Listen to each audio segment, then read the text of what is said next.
Gun Talk, brought to you by Springfield Armory.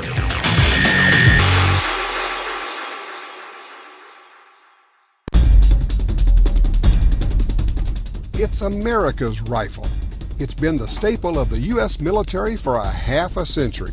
The AR-15. It's a lot of fun to shoot, but before you can master it, you have to learn what all those buttons are and what they do. The controls on the AR-15 platform of rifles is basically on the left side, you have your bolt lock lever or your bolt release.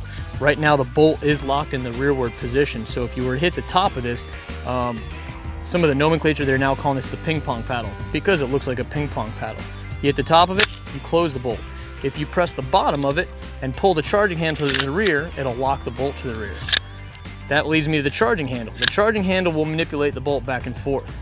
If the bolt's locked to the rear, the charging handle will free float, so you always want to make sure you fully seat it till it clicks. You also have the safety or selector switch. This is a semi-auto version, so all we have is safe and fire. This weapon's outfitted with an ambidextrous safety. So also on the right side of the weapon, it's got a safety or selector switch. So for left-handed shooters, or if I become injured, I need to transition to my left shoulder, I have a selector switch on this side as well. Also on the right side is the magazine release, which releases the magazine, pretty self-explanatory. This weapon, this POF rifle, is outfitted with a ambidextrous bolt release as well. So I can actually use my trigger finger and keep my firing grip on the weapon to release that bolt. I'll lock it back to the rear, and that's basically the down and dirty of the AR-15 platform.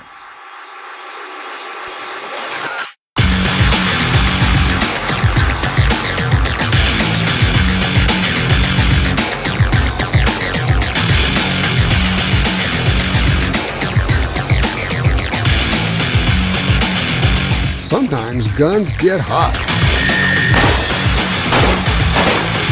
Sometimes they get dirty.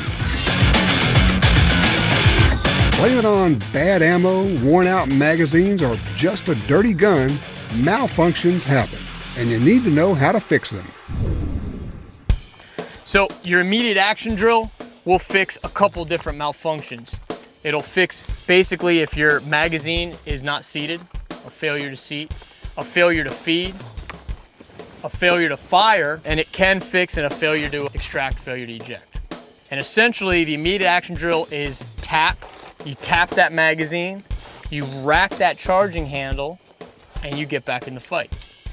So what we're gonna do is in front of our target, we're gonna make sure our bolt is closed on a charged chamber. Weapon is on safe. Then I will take my magazine, which has rounds in it, and seat it firmly in that magazine well using the push-pull. So now I have a loaded magazine and an empty chamber. On command of gun, you're gonna come up on target, you're gonna squeeze the trigger. You're gonna hear the loudest noise you ever heard in a gunfight. Click. You're gonna tap, rack, and re-engage with 2 rounds.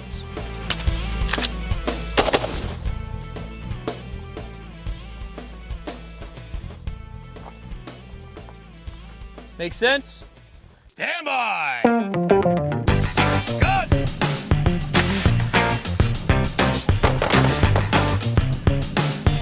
Gun!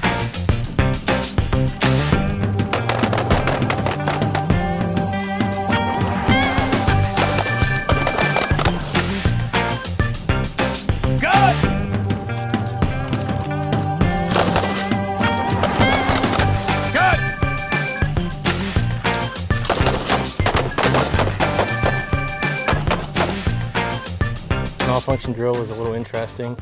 It definitely gives you a little taste of what the real world might be like. Got to practice a little bit. Part of the versatility of the AR-15 is the various ammunition that you can shoot in it. Now it's known, of course, for the .223 cartridge, also known as the 5.56 NATO round. Very good, little .22 caliber cartridge, shoots great. But you know, you can get ARs in a lot of different calibers. For instance, you can get the .308, which is a great hunting caliber. Just basic .308 Winchester. You also can get it in little bitty magnums like this .243 Super Short Magnum. what a great little hunting rig this thing is. But if you want to really have some fun, how about getting your AR-15 in a handgun caliber? 45 ammo like this can be shot in an AR-15. Now you can shoot the same ammo in your rifle as in your pistol. You can also do the same thing in a 9mm.